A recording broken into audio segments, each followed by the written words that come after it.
ஓம் சரணாகத தீனார்த்த பரித்ராண பராயணே சர்வசியார்த்திகரே தேவி நாராயணி நமஸ்துதே.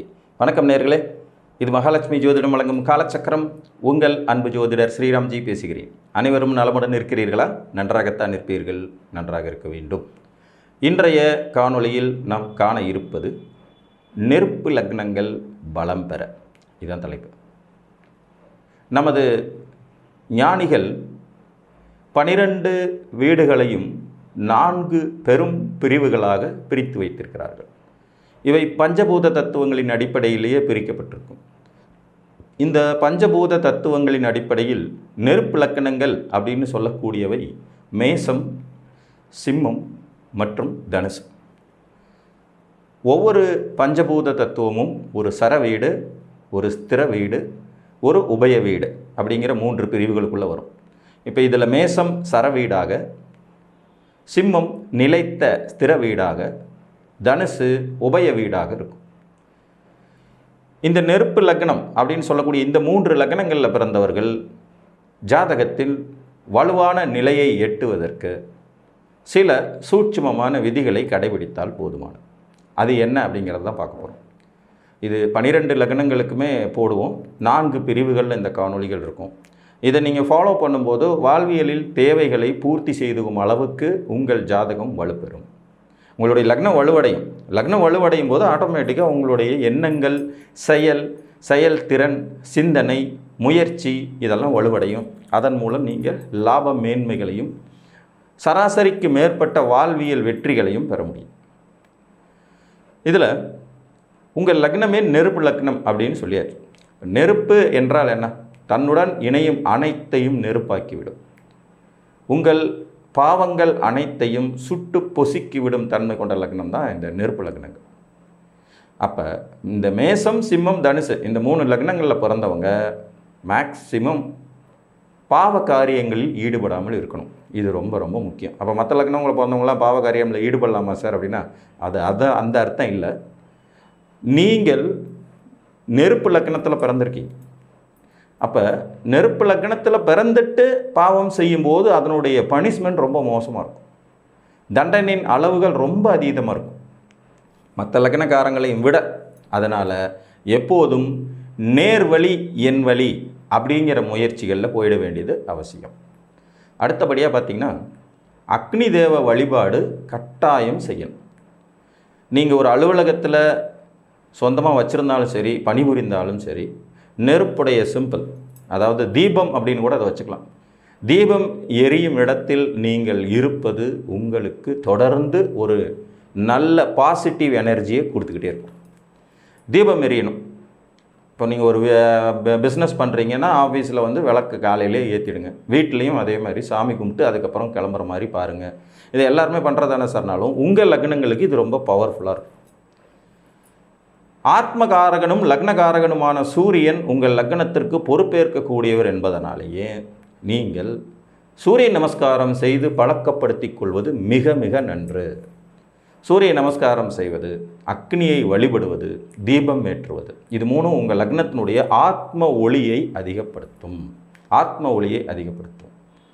இதில் நெருப்பு லக்னம் அப்படிங்கும்போது நம்முடைய வழித்தோன்றல்களை, அதாவது முன்னோர்களை தவறாமல் வணங்க வேண்டியது அவசியம். புரியுதுங்களா? பெரியப்பா, சித்தப்பா உறவுகளாக இருந்தாலும் சரி, அப்பா வழி உறவுகளாக இருந்தாலும் சரி, உங்களுடைய முன்னோர்கள்ங்கிறது இருந்தாலும் சரி, குலதெய்வமாக இருந்தாலும் சரி, இதை தவறாமல் வணங்கி வருவதும் உங்கள் லக்னத்திற்கு மேலும் வலு சேர்க்கும் அமைப்பாகும். இது 3 லக்னக்காரங்களுக்கும் பொருந்தும். மேசம், சிம்மம், தனுசு இந்த 3 லக்னக்காரங்களுக்கும் பொருந்தும். இதில் மேச லக்னம் அப்படிங்கிறதுக்கு ஒரு சில விசேஷமான அமைப்பு என்னென்னா, இந்த லக்னத்திற்குள்ளே அஸ்வினி, பரணி, கார்த்திகை அப்படிங்கிற நட்சத்திரம் வரும். இதில் கேதுவுக்கு சொந்த வீடு கிடையாது. அப்படிங்கிறதுனால பரணிக்கும் கார்த்திகைக்கும் உண்டான சூட்சுமங்களை சிலவற்றை கடைபிடிக்கும் போது மேன்மைகள் இன்னும் அதிகரிக்கும்.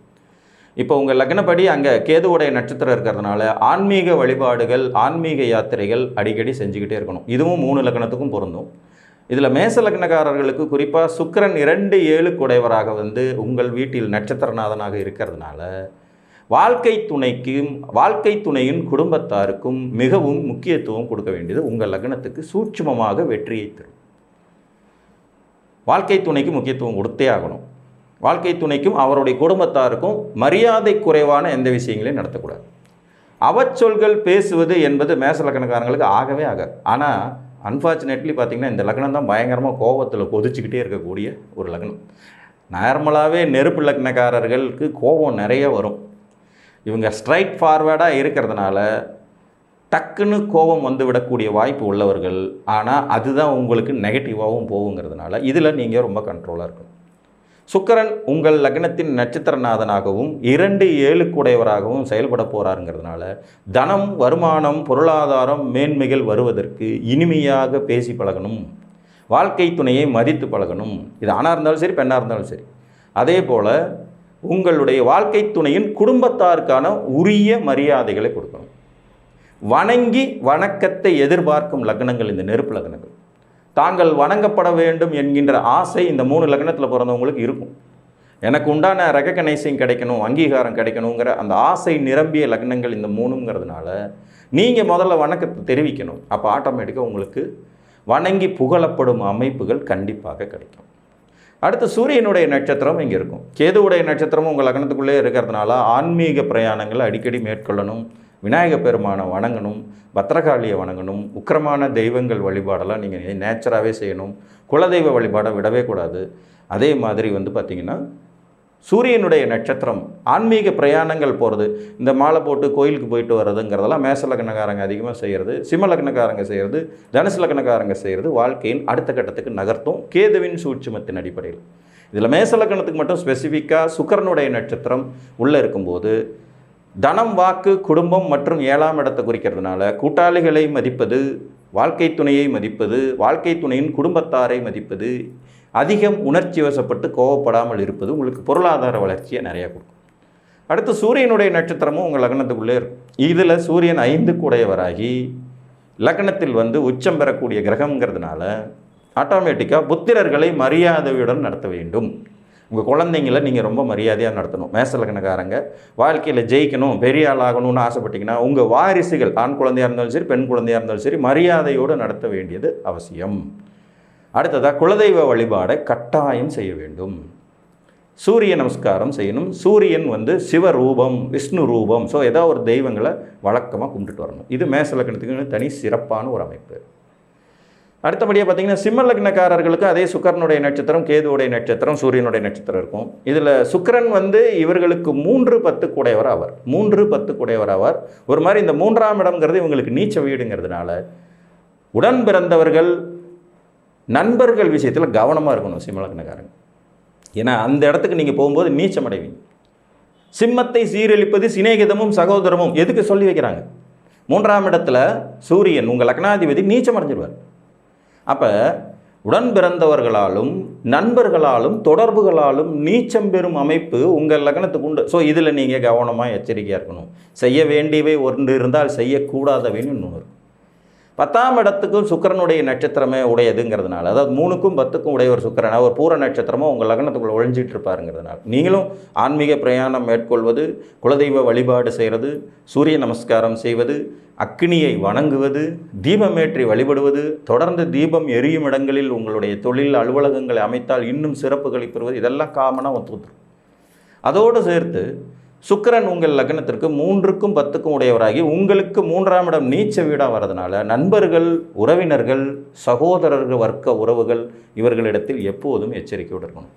திடீர்னு தோன்றக்கூடிய தொடர்புகளாலேயே வாழ்க்கையை புரட்டி போட்டு விடக்கூடிய விதிங்கிறது சிம்ம லக்னத்துக்கு வருங்கிறதுனால அந்த எதிர்பாராமல் ஏற்படும் தொடர்புகளில் கவனம் தேவை. அவரே 10ஆம் இடம்ங்கிற ஜீவனஸ்தானத்திற்கும் ஆதிபத்தியம் பெறும் நட்சத்திரக்காரகராக இருக்கிறதுனால தொழில் முறையில் உங்களால் இயன்ற வரையில் யாராவது பெண்களுக்கு உதவி செய்வது மாதிரியான தொழில்களை அமைத்து கொள்வது நன்று. அல்லது வாழ்க்கை துணைக்கு தொழிலை அமைத்து கொடுப்பது சிறப்பு. மேலும் பார்த்திங்கன்னா யாருக்காவது உதவி செஞ்சு வேலை வாங்கி கொடுக்கறது உங்களுக்கு ஒரு அற்புதமான யோக பாக்கியதைகளை தரும். சூரியன் உங்களுடைய ஆத்மகாரகனாகி சிம்மத்திற்குள்ளேயே நட்சத்திரநாதனாகவும் பாக்கியஸ்தானத்தில் உச்சம் பெறும் அமைப்பு கொண்டவர்களாகவும் இருக்கிறதுனால 9ஆம் இடம் என்கின்ற நல் அதிர்ஷ்டத்தை நீங்கள் பெற வேண்டும் என்றால் அரசு, அரசாங்கம், அதிகாரத்தில் உள்ளவர்கள், அரசு பணியாளர்கள், அப்பாவின் வழி உறவுகள் இவர்களிடத்தில் இணக்கமாகவும் மகிழ்ச்சியாகவும் தொடர்புகளை வச்சுக்கணும். நார்மலாக சிம்ம லக்னம் கொஞ்சம் மொசுடு அப்படின்னு சொல்லக்கூடிய பேர் வாங்கக்கூடியது. சிம்மமாக அது எதுக்குப்பா அதுக்கிட்ட போய்கிட்டு அப்படிங்கிறது மாதிரி ஒரு குணம் இருக்கும். தான் அப்படிங்கிற அகந்தை சற்று மிகுதியாக இருக்கக்கூடிய லக்னம். அக்னி தத்துவத்தில் பிறந்தவர்கள் அனைவருக்குமே தான் என்கின்ற அகந்தை இருக்கத்தான் செய்யும், அது மறுக்க முடியாது. நெருப்புக்கு எதுவுமே தெரியாது, எல்லாத்தையும் பற்றி எரித்து விடும் தன்மை கொண்டது. அப்படிங்கும்போது அவங்க அதை எதிர்பார்ப்பதில் குற்றம் ஒன்றும் இல்லை என்றாலும் கூட தன்னிலும் மேலானவர்களை வணங்கி மதிக்கத்தக்கும் அமைப்பை ஏற்படுத்தி கொண்டால் சிம்மலக்கணக்காரங்களுக்கு அதிகமான வளர்ச்சி இருக்கும். இதை சிம்மலக்கணக்காரங்க ஏற்றுவீங்களோ மாட்டீங்களோ, ஆனால் அதுதான் உண்மை. குருவின் ஸ்தானத்தில் உங்கள் லக்னாதிபதி உச்சமாகிறார் என்பதை நீங்கள் மறந்துவிடக்கூடாது. அப்போ ஆட்டோமேட்டிக்காக குருமார்களை மதிப்பது, வயதில் மூத்தவர்களை மதிப்பது, அப்பா சித்தப்பா உறவுகளை மதிப்பது, தகப்பனை மதிப்பது, தகப்பனாதி வர்க்கத்தினரை மதிப்பது, அரசாங்கத்தில் உத்தியோகத்தில் இருப்பவர்களை, அதிகாரத்தில் இருப்பவர்களை, அரசியல்வாதிகளோடு தொடர்பு வைத்துக் கொள்வது, மதிப்பு மரியாதையுடன் நடத்துவது சிறப்பு. சகோதர உறவும் நண்பர்கள் உறவும் உங்களை சூழ்ச்சி பண்ணும், ஆனால் அரசு உறவு அப்பா உறவு வளர்ச்சி அடைய வைக்கும். இதுதான் அதில் இருக்கிற சூட்சமம். இப்போ சிம்ம லக்னம் வளர்ச்சி அடைய இந்த சூட்சமங்களை ஃபாலோ பண்ணும். தனுசு லக்ன ஜாதகர்களுக்கும் யாத்திரை, கோயில் வழிபாடு, இறைவன் வழிபாடு இது எல்லாமே காமனாக வரும். ஏன்னா கேதுவுக்கு சொந்த வீடு கிடையாதுங்கனால அது பொதுவாக காமனாக 3க்கு வந்துடும். ஆனால் இங்கே சுக்கிரன் 6-11 கூடையவராக வருவார். 6-11 கூடையவராக வருவார். இதில் 6ஆம் இடம் அப்படிங்கிறது காலபுருஷனுடைய குடும்பஸ்தானம் அப்படிங்கிறதுனால குடும்ப உறவுகளிடத்தில் குறிப்பாக பெண் சகோதரிகள், பெண் வகை உறவுகள், இப்போ உங்கள் மனைவியினுடைய சொந்தக்காரங்க பெண்கள் இருக்கிறவங்க, இவங்களிடத்தில் ஒரு எதிர்ப்பும் வம்பு வழக்குகளும் தேவையே இல்லாமல் உங்களுக்கு வருவதற்கான வாய்ப்பு இருக்கும். பணம் கொடுக்கல் வாங்கல் விஷயத்தில் பெண்களுக்கு பணம் கொடுப்பது வாங்குவதுங்கிறது நீங்கள் செய்யக்கூடாது. கொடுத்தீங்கன்னா அது எதிரி விரோதத்தில் போய் முடியும். அப்போ இதில் கொஞ்சம் கவனமாக இருக்க வேண்டியது அவசியம். இதுவே காலபுருஷனுக்கு 7ஆம் இடம் உங்களுக்கு லாபஸ்தானமாகவும் வர்றதுனால மறைமுகமான தொடர்புகளை ஏற்படுத்தி அதன் மூலம் வம்பு வழக்கு சிக்கல் பிரச்சனைகளை சுக்கிரன் உருவாக்க துணிவார். ஏன்னா உங்கள் லக்னத்துக்கு சுக்கிரன் நல்லவர் இல்லை, ஆனால் அவர் தான் உள்ள நட்சத்திரநாதனா இருப்பாருங்க. ஸோ இந்த விஷயத்தில் கவனத்துடன், தேவையற்ற தொடர்புகள் ஏற்படுவதில் அதீத எச்சரிக்கையுடன், அதுவும் குறிப்பாக பெண்கள் கூட தொடர்பு, இது பெண்களுக்கும் பொருந்தும் ஆண்களுக்கும் பொருந்தும். பெண்களாலேயே சீரழிகிற கதையெல்லாம் நிறைய உண்டு. பெண்களுக்கு ஏதோ ஆண்கள் மட்டுமே எதிரிகள்ங்கிறது மாதிரி யோசிக்காதீங்க. பெண்களாலேயே சீரழிவாங்க. எத்தனையோ ஜாதகங்கள் பார்த்துருக்கோம். ஒரு தோழியினுடைய பேச்சை கேட்டுக்கிட்டு தன் வாழ்க்கை துணையையே கொலை செய்த ஜாதகம்லாம் என்கிட்ட இருக்குது. அதெல்லாம் வந்திருக்கு. தோழியின் பேச்சை கேட்டுக்கிட்டு தோழியோடு தான் இருப்பேங்கிறதுக்காகவே கணவனை உதறி தள்ளிவிட்ட ஜாதகம்லாம் இருக்குது. ஸோ அப்போ பெண்களுக்கும் பெண்களாலேயே எதிர்ப்பு வருங்கிறதுல இந்த விஷயத்தில் கூடுதல் கவனம் இருக்க வேண்டியது அவசியம். உங்கள் உறவுகளில் யாரேனும் ஒரு பெண் குழந்தை, திருமண வயதை எட்டிய பெண் குழந்தைகளுக்கு நீங்கள் சற்று கடன்பட்டு அவர்களுக்கு திருமணத்தை ஏற்படுத்தி கொடுத்தால் உங்களுக்கு லாபமேன்மை பின்னாடியே வரும். லாபம் அதிகரிக்கும் வாய்ப்புகள் உண்டாகும். அந்நிய தேசத்தில் அதிகம் வசிக்கும் தகுதியுடைய லக்கணங்களில் தனுசும் ஒன்று. நெருப்பு லக்கணங்கள், ஸ்ட்ரைட் ஃபார்வர்டான லக்கணம், எடுத்த இடத்துல இருக்கணும், வச்ச இடத்துல இருக்கணுங்கிற எண்ணம் கொண்ட லக்கணங்கள் இதுவும் ஒன்று. நீங்கள் லாபத்தை விரும்பும்போது லாபாதிபதி சுக்கிரன் தான் லக்னத்திலே இருக்கிறதுனால அங்கே கடன்படும் விதிகளும் சேர்ந்தே வருங்கிறதுனால கிடைப்பதை ஆசையுடன் போதும் என்கின்ற மனநிலையோடு வாழும் பக்குவத்தை ஏற்படுத்தி கொள்ள வேண்டும். அதிகமாக லக்ஸேரியஸுக்கு ஆசைப்பட்டால் தனுசு லக்னம் கடங்காராகும். அதான் அதில் இருக்கிற ஒரு சூட்சம். அதிகமான லக்ஸேரியஸுக்கு ஆசைப்படும் போது, ஆடம்பரத்திற்கு ஆசைப்படும் போது தனுசு லக்னம் கடங்காரராகும் விதி உண்டு. சூரியனும் உங்கள் லக்னத்தின் நட்சத்திரநாதனாக ஒளிந்திருக்க இவர் பாக்கியாதிபதியாக 9 கூடையவராகவும் காலபுருஷனின் 5ஆம் அதிபதிகளாகவும் வருவதனாலே அவர் லாபஸ்தானத்தில் நீச்சமடைந்து பூர்வ புண்ணியஸ்தானத்தில் உச்சம் பெறும் விதி கொண்டவருங்கிறதுனால குழந்தைகளுக்கு மிக அதீதமான செல்லம் கொடுக்கறது, செலவீனங்களை ஏற்படுத்தி கொள்வது நீங்கள் செய்யாமல் இருக்க வேண்டியது அவசியம். தனுசு லக்னத்துக்கு பார்த்திங்கன்னா அதீதமான விரயங்கள் ஒன்று லக்ஸேரியஸால் ஏற்படும், இன்னொன்று குழந்தைங்களை ரொம்ப பெரிய லெவலில் எக்ஸ்பெக்ட் பண்ணி ரொம்ப பெருசாக படிக்க வைக்க போகிறோம், அப்படி பண்ண போகிறோம், இப்படி பண்ண போகிறோன்னு சொல்லி அந்த குழந்தைகளுக்கு அதில் ஆர்வம் இருக்கோ இல்லையோ இவங்க கொண்டு போய் லட்சக்கணக்கில் செலவு பண்ணி மாட்டிக்கிற ஒரு விதியும் இருக்கும். இதுலேயும் கொஞ்சம் கவனமாக இருக்கணும். மேலும் சிவ வழிபாடும் அக்னி தேவ வழிபாடும் உங்களுக்கும் உகந்ததாக இருக்கும். இதில் 9ஆம் வீடு நிலைத்த சூரியனுடைய வீடாகி உங்கள் லக்கணத்தில் அவர் நட்சத்திரநாதனாக இருக்கிறதுனால எப்போதும் தீபத்தை உற்று நோக்கும் பழக்கத்தை தனுசு லக்கணக்காரர்கள் ஏற்படுத்திக்கிட்டிங்கன்னா, அதாவது விளக்கை எரிய விட்டு அதை அப்படியே கூர்ந்து கவனிக்கிற பழக்கம் ஒரு நாளைக்கு 10 நிமிஷம் செஞ்சிங்கன்னா போதும், உங்கள் வாழ்வியலில் அதிசயத்தக்க மாற்றங்கள் நிகழ்வதை கண்கூடாக உணர முடியும். ஸோ இந்த 3 நெருப்பு லக்கணங்களும் முதல்ல தெய்வ நெருப்பை மதித்து பழக வேண்டும். ஸ்ட்ரைட் ஃபார்வர்டாக இருக்கணும். கோபத்தை குறைத்து கொள்வது நல்லது. சூட்சுமமான முறைகள் சிலவற்றை ஃபாலோ பண்ணும்போது ஒவ்வொரு லக்கணமும் வலுப்பெறும். அதன் மூலம் வாழ்வியலில் இதுவரை நீங்கள் வெற்றி பெறவே முடியாது என்று யோசித்து கொண்டிருந்த பல நிகழ்வுகள் உங்களுக்கு சாதகமாக அனுகூலமாக மாறுவதை கண்கூடாக நீங்கள் பார்க்க முடியும். காமனாக நெருப்பு லக்னக்காரர்களுக்கு தெய்வ வழிபாடு அப்படிங்கிறது சிவ வழிபாடு, முருகப்பெருமான் வழிபாடு, துர்க்கை வழிபாடு, சூரிய நமஸ்காரம் செய்து கொள்வது, இதெல்லாம் ரொம்பவும் சிறப்பு வாய்ந்த ஒன்றாகும். இந்த 4 தெய்வங்களை தொடர்ந்து வணங்கி வருவதே வாழ்க்கையில் நல்ல சிறப்புகளை தரும். ஸ்தல யாத்திரைகள் செல்வது, மாலை போட்டு கோயிலுக்கு போட்டு வர்றது, இதெல்லாம் ரெகுலராக இந்த 3 லக்னக்காரங்களும் பழக்கப்படுத்தலாம். கேது உங்கள் லக்னத்தில் நட்சத்திரநாதனாக ஒளிந்திருக்கிறாருங்கிறத மறந்துடக்கூடாது. அப்பப்போ சாமியார் வாழ்க்கை வாழ வேண்டிய அவசியம் உள்ள லக்னங்களில் இதுவும் ஒன்று. ஸோ இந்த மாதிரியான சூட்சுமங்களை நீங்கள் கடைபிடிக்கும் போது உங்கள் லக்னம் வலுப்பெற்று வெற்றியாளர்களாக திகழ்வீர்கள் என்று கூறி மீண்டும் ஒரு காணொலியில் உங்களை சந்திக்கும் வரை உங்களிடமிருந்து அன்புடன் விடைபெற்றுக் கொள்வது உங்கள் அன்பு ஜோதிடர் ஸ்ரீராம்ஜி. நன்றி, வணக்கம்.